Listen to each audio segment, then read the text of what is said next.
Waktu itu ada seorang yang mendatangin kami, tiba-tiba menginjak kaki kami, terus saya spontan tidak bisa jalan.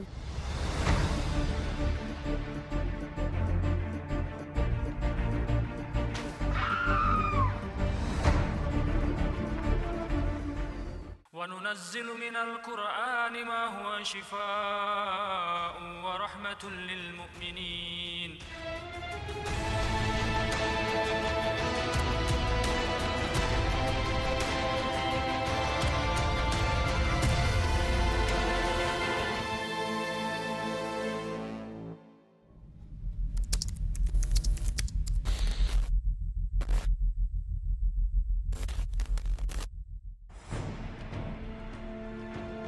Assalamualaikum warahmatullahi wabarakatuh. Pemirsa Ruqyah yang dirahmati Allah Azza wa Jalla. Gangguan gaib tidak hanya ada di dalam rumah tangga. Ternyata ulah sihir dan jin bisa juga menimpa tempat usaha beserta karyawannya. Seperti yang dialami oleh usahawan Ibu Hadiah Ruby Wahyuni. Saya kan kerja di sini itu dari jam 6:30 sampai jam 5. Itu posisi 6:30 itu udah dibuka. Tapi buka resminya memang jam 9 karena memang masakan semuanya matang jam 9. Cuman posisi udah dibuka semua. Tapi bilangnya udah muter 4 kali warung tutup padahal buka. Kenapa seakan-akan orang itu melihat toko menjadi tutup? Pertama, dia menggunakan sihir ilusi atau takhyil. Seperti yang dijelaskan oleh Syekh Wahid Abdul Salam Bali dalam kitab As-Sarimul Battar Fit Tasaddi li Saharatil Asrar. Takhyil atau sihir ilusi yang menjadikan tongkat-tongkat penyihir Fir'aun yang diam seakan-akan bergerak seperti ular. Dijelaskan banyak di dalam Al-Quran.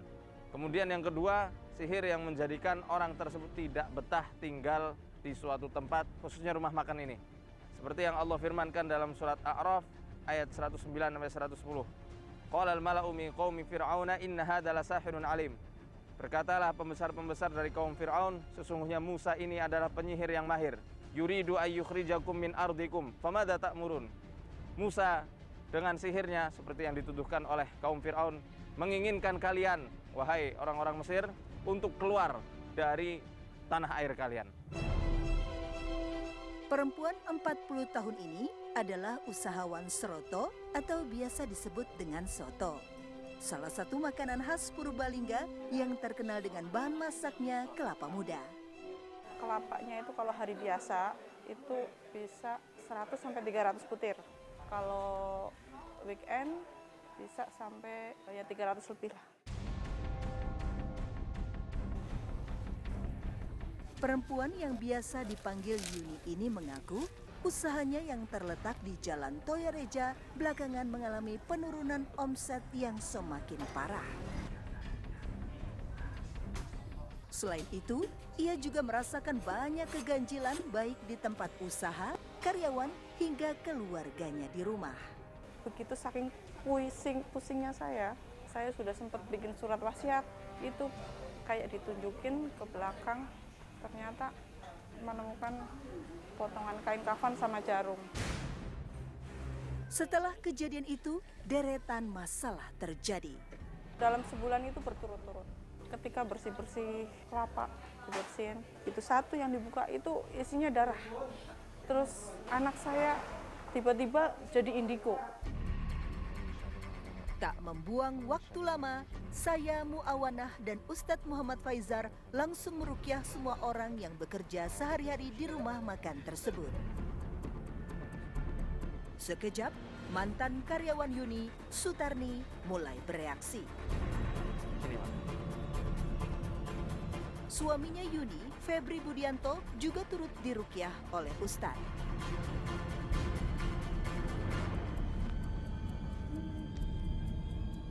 A'udzu billahi minasy syaithanir rajim. Inna syajarataz zaqqum ta'amul athim kal muhli yaghli fil butun kaghalnil hamim خذوه فاعتلوه إلى سواء الجحيم ثم صبوا فوق رأسه من عذاب الحميم ذق إنك أنت العزيز الكريم. Rupanya, tidak hanya Sutarni dan Febri yang terjerat gangguan gaib. Salah satu karyawannya yang bernama Ami pun turut menjadi incaran jin. Semua sujud tilawah. Berikutnya, Sujud Ustadz tilawah. meminta keluarga juga seluruh karyawan Yuni untuk sujud tilawah menghadap kiblat. Sempat tenang, tapi Sutarni dan Febri sekarang aktif kembali. المضاجع يدعون ربهم خوفا وطمعا ومما رزقناهم ينفقون.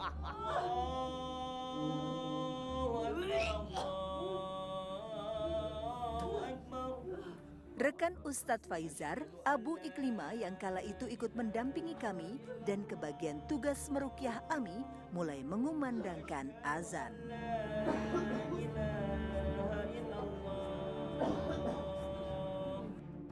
Ada orang disebut kayak orang gila gitu ya. Tapi bagi saya sih nggak gila sebenarnya. Dia bisa naik motor. Ketika kesini dia pura-pura pesen.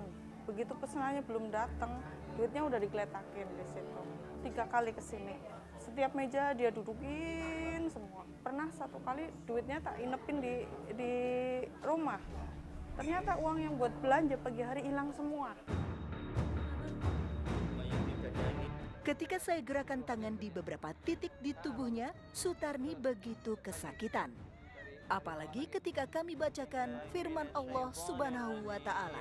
يوم تكون السماء كالمهل وتكون الجبال كالعهن ولا يسأل حميم حميما يبصرونهم يود المجرم لو يفتدي من عذاب يومئذ ببنيه. Pemirsa Rukyah, ternyata masih ada saja yang tersengat kekuatan gaib. Ia adalah Ien, putri dari Yuni. Saya tidak menyangka bahwa Ien ikut tereaksi. Ini menunjukkan jin yang mengganggu sudah tahapan setan atau bahkan ifrit. Walaupun kita lihat seakan-akan jin itu bertingkah seperti anak kecil. Tapi yang perlu dicatat, justru jin yang bertingkah seperti anak kecil itulah di kalangan mereka bisa dikatakan jin yang paling lihai, paling cerdas, dan pandai menyusun strategi. Keluar ya. Keluarga ini nggak tahu apa-apa. Kenapa kamu ganggu? Nggak boleh. Kalau main jangan di tubuh manusia. Ini nggak baik kalau begini. Keluar ya. Yang menarik juga di sini, saat kita merukyah semua anggota di rumah makan tersebut, baik pemiliknya dan juga karyawan-karyawannya, hampir dari mereka semua muntahnya itu berupa darah. Ini menunjukkan bahwasanya sihir dan letak gangguan utamanya ada di area kepala hingga pangkal leher ini. Dan biasanya kalau gangguannya menyerang daerah situ, penghuni rumah makan tersebut, mereka akan dibuat tidak fokus dan kadang saling miskomunikasi satu sama lain. Pemirsa Rukyah, langkah selanjutnya adalah Ustadz menuangkan bubuk daun bidara ke dalam wadah yang berisi air. Ketika Ustadz sedang merukyah air tersebut, Sutarni dan Ami masih terus dikendalikan aura mistis. Lalu Ustadz menyiramkan air yang telah dirukyah tersebut tepat di atas buah kelapa yang tersimpan rapi di tempatnya. Di mana tempatnya? Jin, tunjukin saya. Berdiri. Berdiri. Di mana? Di pojok mana? Di pojok mana?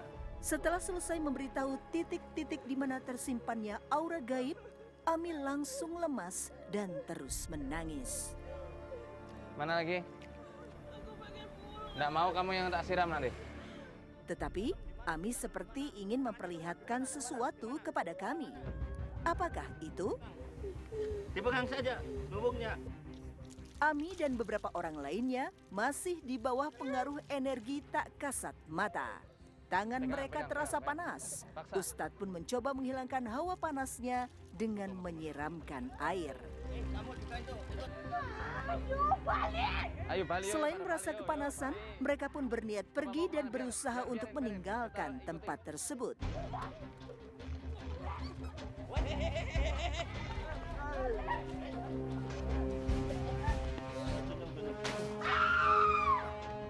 Di tengah kekhawatiran saya dengan kondisi mereka, tiba-tiba Ian mengundang gelak tawa kami. Saran untuk Ibu Yuni dan juga para karyawan-karyawannya. Pertama, hidupkan sunnah di dalam warung tersebut.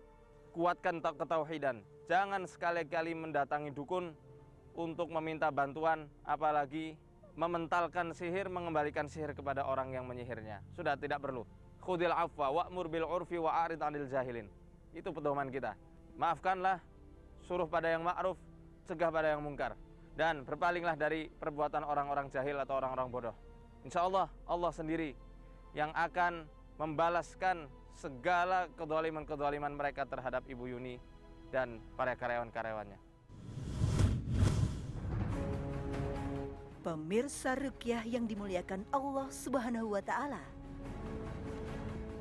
Gangguan gaib dengan pola yang aneh menimpa Suyanto, seorang wirausaha gym dan fitness. Semenjak itulah kedukaan terus menghantui hari-harinya. Usaha yang selama ini menghasilkan keuntungan sangat menggiurkan, mendadak sepi pelanggan. Selain itu, ia dapat menembus dimensi alam yang berbeda dengan ketakutan yang menggerogoti mentalnya. Saya mengalami sakit berat karena nggak tahu waktu itu ada seorang yang mendatangin kami, tiba-tiba menginjak kaki kami 3 kali, terus saya spontan tidak bisa jalan. Tanpa membuang waktu, Ustadz Muhammad Faizar yang telah mendengar keluhan pria berusia 45 tahun ini langsung menjalankan rukyah syara'iyah. Sekejap kaki kanan Suyanto bergetar kencang. Kasus Pak Yanto yang kita lihat, beliau ini terkena kasus sihir. Dan ini sudah akid ya, dengan melihat ciri-ciri yang ada pada Pak Yanto. Pertama adalah sakit yang datang secara tiba-tiba, mendadak, namun secara bertahap sakitnya itu. Kedua, kasus sihir kebanyakan membuat kaki itu menjadi lumpuh dan kaku. Gunanya supaya orang tersebut tidak bisa bekerja, tidak bisa berkreasi, dan dihancurkan karirnya. Yang ketiga, ketika kita bacakan ayat-ayat rukyah, reaksinya langsung cepat, menunjukkan adanya sesuatu yang gaib yang ada pada tubuh Pak Yanto. Pak Yanto ini bukan masuk golongan orang-orang yang kena gangguan jin secara kulli. Jadi dalam ilmu rukyah, kesurupan itu terbagi menjadi beberapa poin. Ada 4 poin menurut saya Wahid Abdul Salam Bali dalam kitab Wiqayatul Insan Minal Jinni wa Syaiton. Pertama, al-masul kulli. Ini kesurupan jin secara keseluruhan, total, dan jin bisa menguasai tubuh orang tersebut, bahkan lisannya pun bisa dikuasai, kesadarannya diambil alih. Adapun Pak Yanto ini termasuk masul juz'i. Dia dikuasai oleh sihir maupun jin yang ada di dalamnya secara juz'i, parsial. Jadi hanya tangannya saja atau kakinya saja. Suyanto terus merasa kesakitan, padahal Ustadz hanya mengusap-usap kaki kanannya sambil membacakan ayat-ayat rukyah. Pemirsa rukyah, ternyata tidak hanya Suyanto yang merasakan banyak keganjilan. Budi Arni, perempuan yang telah mendampinginya selama 12 tahun ini pun mengalami gangguan gaib.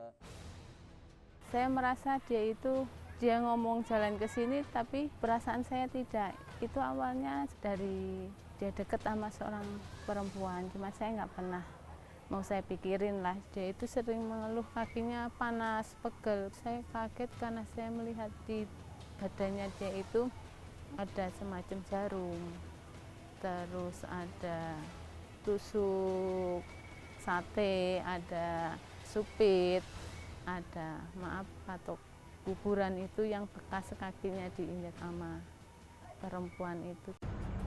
Tanda khusus Mbak, seperti orang varises, urat-uratnya. Ini tanda khusus kalau kita pelajari di kitab referensi yang bahas masalah pengobatan sihir. Ini sihir-sihir yang biasanya pakai metode-metode marsus, dia keinjak atau kelangkahi. Ini panas sekali, agak abuh nih. A'udzu billahi minasyaitonir rajim. Semakin lama mendengar lantunan kalam ilahi, semakin jin di dalam raga lelaki yang tinggal di desa Karangreja, Talap Kidul, Purbalingga ini tersiksa. Ya, Pak Ustadz Faizar, ini kenapa ya yang bereaksi hanya kaki sebelah kanan beliau aja? Ini kanan. Kalau kita belajar masalah tashkhis, diagnosa masalah sihir, ini menggunakan al-madatul kharijiyah. Jadi media sihirnya itu bukan di dalam tubuh tapi di luar. Itu bisa madfun dengan cara di tanah, itu tanam di tanah atau ditaruh di sumur atau di mana tempat kursi kerjanya, mungkin bisa juga ditaburkan, bisa juga digantung di pohon atau yang lainnya.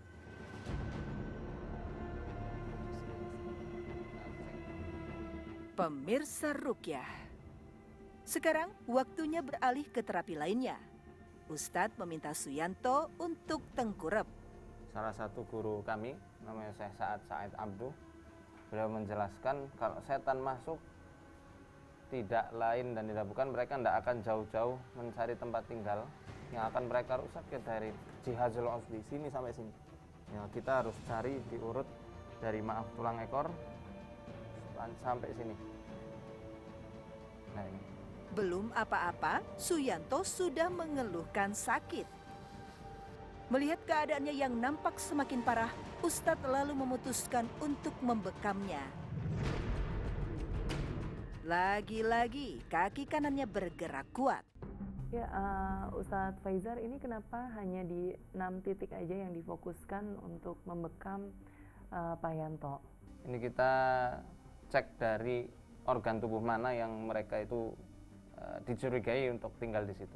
Biasanya tandanya ada tanda khusus sih. Kalau dipegang itu ciri utamanya ya daerah yang selama ini diganggu itu reaksinya makin keras. Intinya seperti itu. Tentu nggak pegang biasa, kita bacakan dengan doa atau zikir-zikir yang disunahkan Nabi Sallallahu Alaihi Wasallam. Dan ini agak gelembung ya tadi. Ini lebih cenderung mereka ganggu untuk meningkatkan asam urat atau rematik dalam tubuhnya Pak Yanto. Makanya kaku ya, kaku, pegel persendiannya. Wih, panter. Setelah selesai membekamnya, Ustadz meminta Suyanto untuk berdiri. Lalu memintanya untuk lompat-lompat dan berjalan. Loncat, Pak. Walau awalnya ragu, tetapi ketika disemangati Ustadz dan pada akhirnya ia melakukannya, ternyata ia mampu. Alhamdulillah, Allah Maha Besar. Pemirsa Rukyah, setelah memperhatikan semua reaksi Suyanto, Ustadz Faizar meminta Suyanto untuk mengelilingi rumahnya. Apa, Bu? Walau jalannya lambat, tetapi Suyanto terus mengayunkan kakinya menuju sebuah kamar. Sayang, di kamar ini kami tidak menemukan apa-apa. Suyanto belum menyerah. Dia kembali mengayunkan kakinya. Kali ini halaman rumah yang ia dekati. Dan seketika saja ia menunjuk-nunjuk sebuah tempat. Tiba-tiba ini kan saya ngikutin kaki ini maunya kemana gitu loh. Tapi yang pertama kan ke kamar, terus yang kedua saya keluar. Jadi saya nggak tahu atau di situ ada apa saya nggak tahu. Untuk membuktikan benar atau tidaknya, Ustadz berusaha menggali tempat tersebut.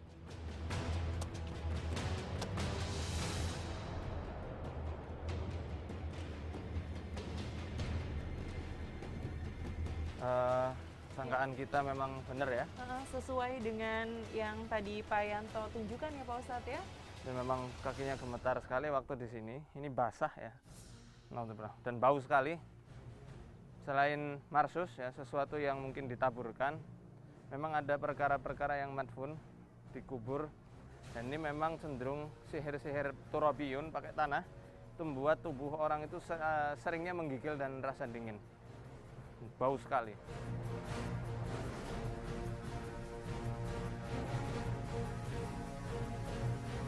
Ini pakai kain kafan ini pemirsa.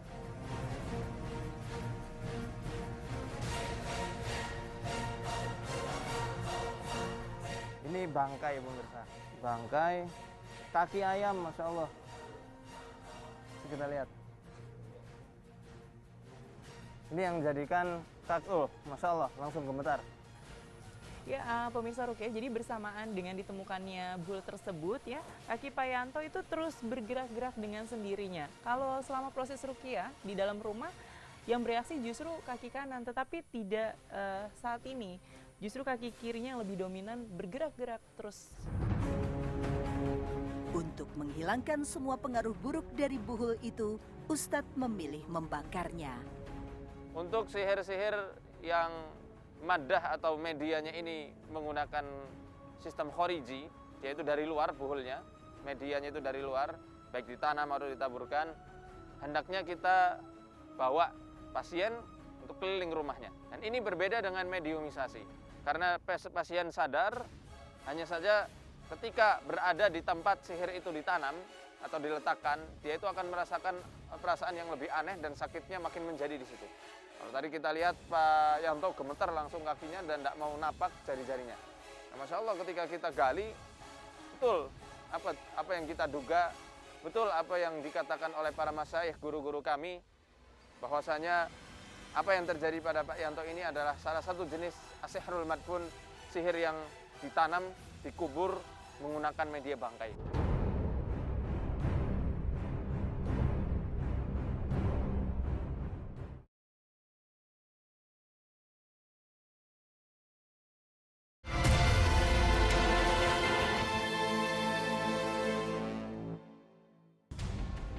Pemirsa Rukyah, tahapan terapi Rukyah terakhir untuk Suyanto ialah merendam kakinya dengan racikan herbal.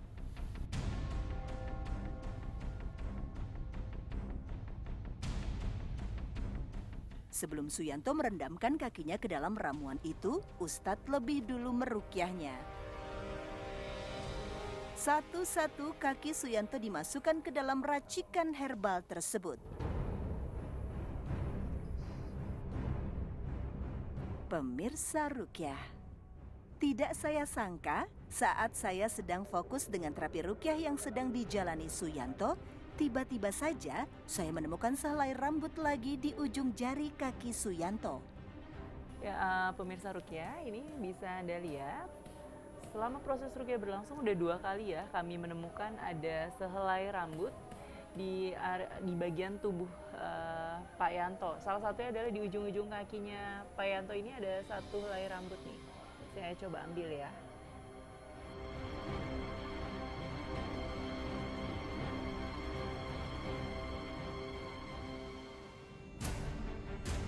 Tidak hanya itu saja, Ustadz pun beberapa kali sempat memukul-mukulkan sapu lidi tepat di tubuh Suyanto. Kita rendam kaki beliau dengan es batu yang dicampur garam bukit atau garam krosok bisa, tapi lebih bagus garam bukit. Kemudian kita campur juga bubuk widara dan juga kunyit. Gunanya untuk menyerap racun-racun yang ada dari bawah kakinya. Dan ketika kita tanya ternyata betul, dari pangkal paha beliau sampai bawah itu seperti terbawa arus. Dan Masya Allah, Mbak Indah, reporter kami, menemukan rambut ya. Dan ini bukan tatoyur, bukan kita hubung-hubungkan dengan sesuatu perkara gaib yang kita tidak punya ilmu akan hal itu. Tetapi menurut tajribah atau pengalaman dari para guru-guru kami, kebanyakan kasus sihir, santet, tenung, teluh ketika dirukyah, tenungnya itu keluar, sihirnya musnah, itu akan keluar seperti rambut-rambut. Baik dari muntahan, atau dari pori-pori kulit, atau ketika dibekam, tiba-tiba muncul. Wallahu a'lam bishawab. Inilah sebuah pembuktian, keimanan dan keyakinan bahwasanya hanya Allah yang semata mampu menyembuhkan, membuat perjuangan seorang manusia menjadi usaha yang diridhoi oleh Sang Pemilik Semesta.